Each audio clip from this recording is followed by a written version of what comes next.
கண்ணனை கையது விண்ணான் 3 கிராம்பர ஐதனதாமே. அவர் வச்சிருந்த சூலத்தினுடைய கண்கள் 3. சரியா தெரியல.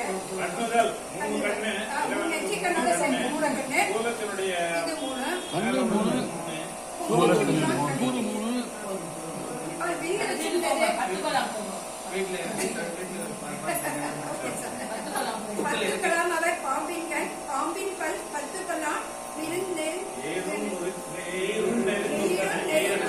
10 கலாம் அவர் காயப்பட்டான்களை 10 கலாம் அடியார் செய்கைதானே.